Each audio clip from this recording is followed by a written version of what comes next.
Rwanda रवानगी से पहले यहाँ पासपोर्ट दिखाना पड़ता है। इमिग्रेशन का एक्सपीरियंस तो आपको बताना भूल ही गया। तो रवांडा की इमिग्रेशन थोड़ी सख्त है। एहतियातन कि यहाँ हमारे साथ कोई फ्रॉड ना हो जाए, करेंसी एक्सचेंज में रेट कम ना लगाएं ये वो। तो मैंने उनसे कहा कि मुझे रसीद दे दें। ये दुनिया का नॉर्थ है ये वाला उस तरफ, और ये दुनिया का साउथ है। और इस जगह पे मौसम जो है वो बिल्कुल नहीं बदलता, टाइम जो है वो तब्दील नहीं होता। जहाज़ की टिकट थी वो $300 की, और ये वाली हमें $17 में मिली। तो फ़र्क तो है काफ़ी, उसके लिए थोड़ी सी बर्दाश्त करनी पड़ी हमें मुशक्क़त। So in Rwanda, no money change? Money change, no. So how people live there? Live there. If somebody will come by air, then how? No man, sorry, sorry, no. I will not. Thank you very much. Thank you all. अस्सलाम वालेकुम दोस्तों, आज Uganda को अलविदा कहते हुए हम जा रहे हैं रवांडा की जानिब। और बस टिकट जो हमने 2-3 दिन पहले ही बुक कर ली थी, बस हमारे पीछे रेडी है और चलते हैं, अपना नाम वगैरह लिखवाते हैं और सामान अंदर रख के खुद भी बैठते हैं, क्योंकि अभी तकरीबन कोई 10 मिनट बाकी हैं। उसके बाद ये बस अपने टाइम पे रवांडा के लिए निकल जाएगी। रवांडा रवानगी से पहले यहाँ पासपोर्ट दिखाना पड़ता है।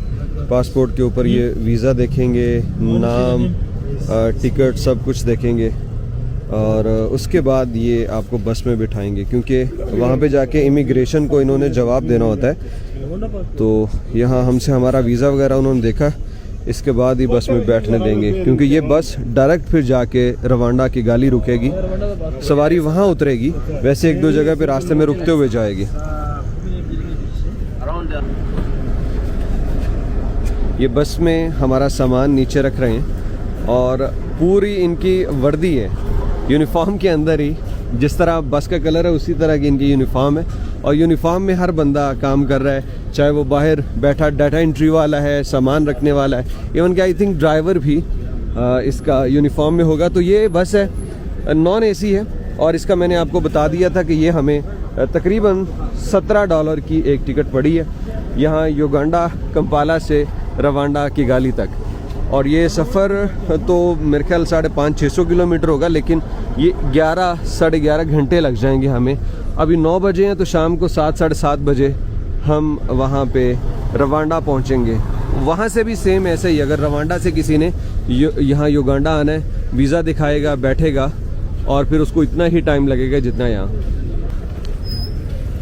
5 मिनट बाकी हैं, बस निकलने वाली है, तो मेरा ख्याल है बैठ जाना चाहिए। सीट नंबर 5 और 6 ये हमें मिली है वाली। अच्छा चल, सामान रख लो ऊपर, बस सारी खाली है, तो उम्मीद है कि बाद में हम सीट चेंज करके रिलैक्स हो जाएंगे। की बात करें तो युगांडा से, बल्कि कीनिया से युगांडा और युगांडा से आगे रवांडा तक आपको यही सिंगल सड़क मिलती है। इसी सिंगल सड़क पे दोनों तरफ की ट्रैफिक आ और जा रही है, और यही आपको इन मुल्कों से जोड़ती हुई मिलेगी। लेकिन इस सड़क के इर्द गिर्द बागात हैं और ज़बरदस्त सुर्ख किस्म की मिट्टी के पहाड़ और मैदानी इलाके हैं। कंपाला से तकरीबन 2 घंटे की ड्राइव पे हम जिस जगह पहुँचे हैं, ये स्टुअर्ट की सबसे शानदार प्लेस है जो मैंने सोची हुई थी कि यहाँ आना है। और हम आए हैं जनाब यहाँ इक्वेटर पे, और इक्वेटर के मुतालिक आपको बता दें कि ये एक ऐसी जगह है जो हमारी ज़मीन को तकसीम कर रही है साउथ और नॉर्थ में। यानी ये ज़मीन का शुमाली हिस्सा और ये जनूबी हिस्सा हो जाता है, और ये एक पूरी लेन है जो पूरी दुनिया को बराबर तकसीम करती है। और इस जगह पे, इस लेन के ऊपर ख़ासियत ये है कि मौसम तब्दील नहीं होते, औकात तब्दील नहीं होते। ये दुनिया का नॉर्थ है ये वाला उस तरफ, और ये दुनिया का साउथ है। और इस जगह पे मौसम जो है वो बिल्कुल नहीं बदलता, टाइम जो है वो तब्दील नहीं होता। और ये वो खित्ता है युगांडा जहाँ पे जब से इस्लाम का ऐलान हुआ और रोज़ा रखना शुरू किया गया, तो यहाँ जो मुसलमान आबाद हुए उन्होंने आज तक एक ही वक्त पे रोज़ा रखा।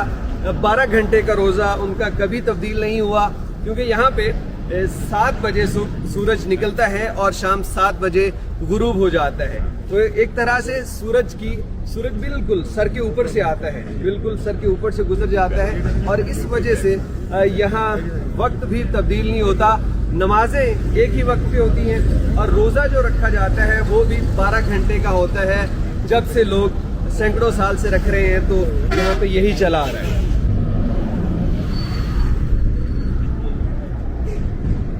Oh yeah, yeah.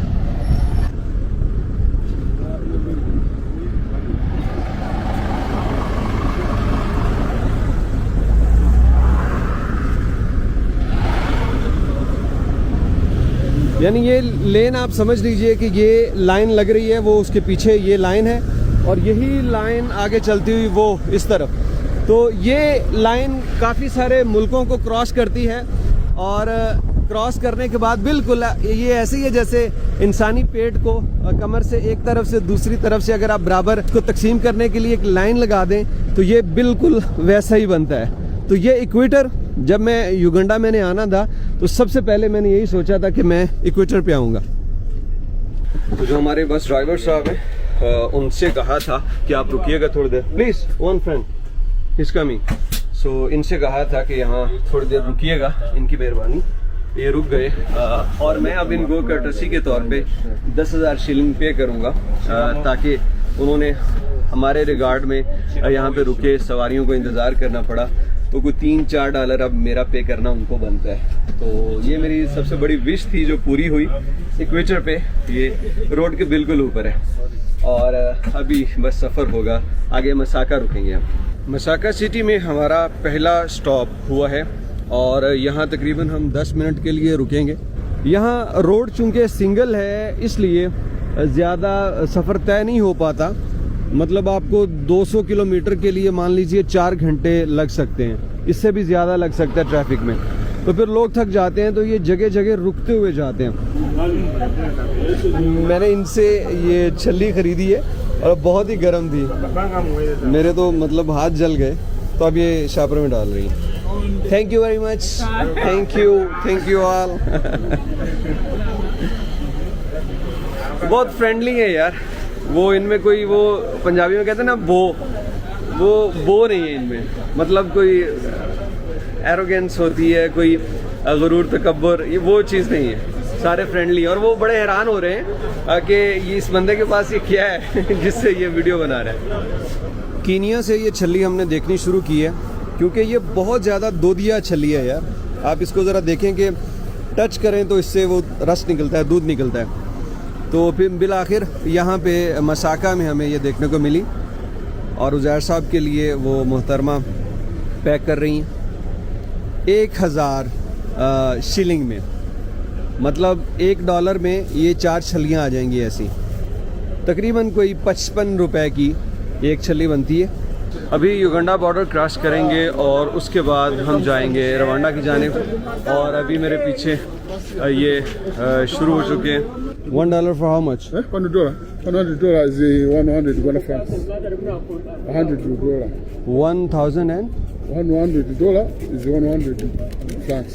This one, you see? 100 francs. 100 francs Yeah. for $1? $100. Let me check from internet. ये कुछ बाइकर्स हैं यहाँ पे, अभी आई थिंक रवांडा की जानिब भी जाएंगे, किसी और मुल्क से आए हुए लगते हैं, साउथ अफ्रीका या किसी और से। महंगे बाइक्स हैं इनके पास। ये भाई साहब इधर करेंसी एक्सचेंज करने का कह रहे हैं, लेकिन मेरा ख्याल है कि हमें करेंसी जो है वो आगे चल के रवांडा में चेंज करनी चाहिए। तो लेट्स सी। युगांडा की इमिग्रेशन थी, यहाँ से एग्ज़िट किया और अब एंट्री कर रहा है यहाँ पे भी, और इसके बाद रवांडा इमिग्रेशन देखेंगे। Oh thank you. Yeah, no man's land. Yeah, normally people do, but we have to plan from change from there. On the side.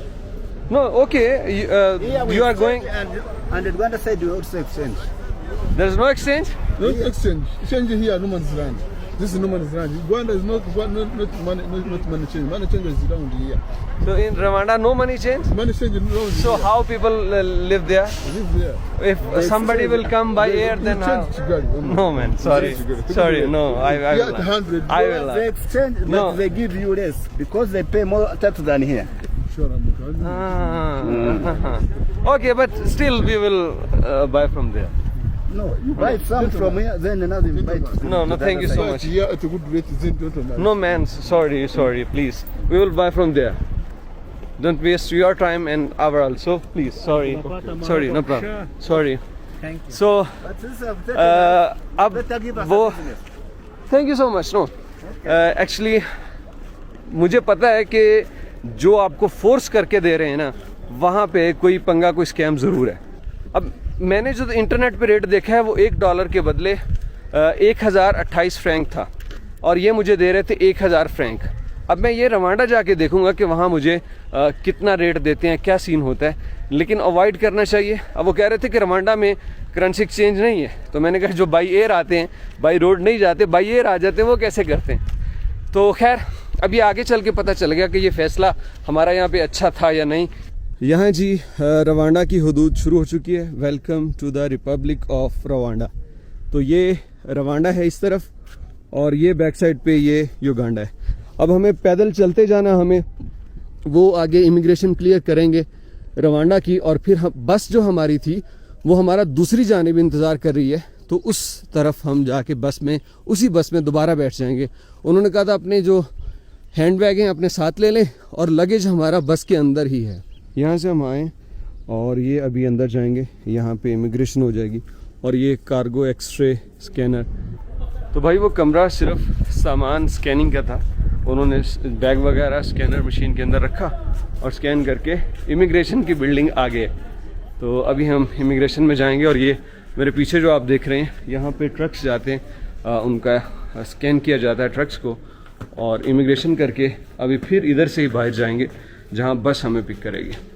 हमारे पास कुछ युगांडा की करेंसी बची थी, तो यहाँ एयरपोर्ट पे हमने वो चेंज करवा ली, क्योंकि इनिशियली जब हम जाएंगे शहर में तो हमें टैक्सी बुक करनी है, हो सकता है सिम भी ख़रीदनी पड़े फ़ौरन, तो उसके लिए कुछ करेंसी यहाँ रवांडा फ्रैंक होनी चाहिए। रवांडा का फ्रैंक है और ये $1 के बदले इंटरनेट पे बता रहा है 1028 फ्रैंक और यहाँ पे दे रहे थे 1017 फ्रैंक, तो 10 फ्रैंक उन्होंने एक्सचेंज रेट में रखा है एहतियातन कि यहाँ हमारे साथ कोई फ्रॉड ना हो जाए, करेंसी एक्सचेंज में रेट कम ना लगाएं ये वो।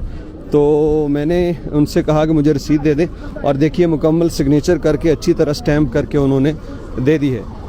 रवांडा में पहले भी सुन रखा था कि रवांडा के अंदर कोई फ्रॉड नहीं है। रवांडा ईस्ट अफ्रीका में सबसे ज़्यादा डेवलप और अच्छे बिहेवियर वाला मुल्क है।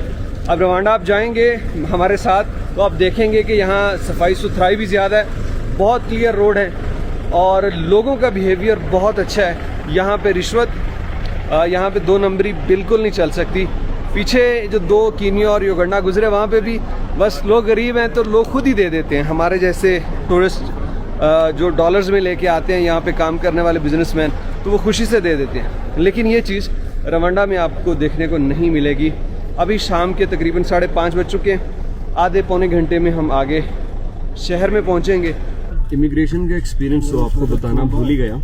तो रवांडा की इमिग्रेशन थोड़ी सख्त है। उन्होंने हमसे कहा कहाँ रुकोगे, कॉन्टैक्ट नंबर दो। हमने अपनी होटल बुकिंग उनको दिखा दी। इसके बाद कहा कि कहाँ कहाँ जाना है। हालांकि हम सिर्फ 3 दिन रह रहे हैं, तो अब मेरे जहन में नहीं था कि मैं ज़रा जगहों के नाम याद कर लूँ। फिर वो थोड़ा बहुत जो जहन में था बताया कि आपके जो फ्रीडम फाइटर थे उनकी जो ग्रेवयार्ड है वहाँ जाना है। एक बिल्डिंग का बताया जी, यहाँ पे कलर्स लाइटिंग बिल्डिंग है, घूमती रहती है। 1-2 और जगहों का बता दिया तो उसने जाने दिया। लेकिन अच्छा खासा पूछता है, करते क्या हो, प्रोफेशन क्या है, कहाँ रुकोगे, कब जाओगे, वापसी की टिकट, होटल बुकिंग।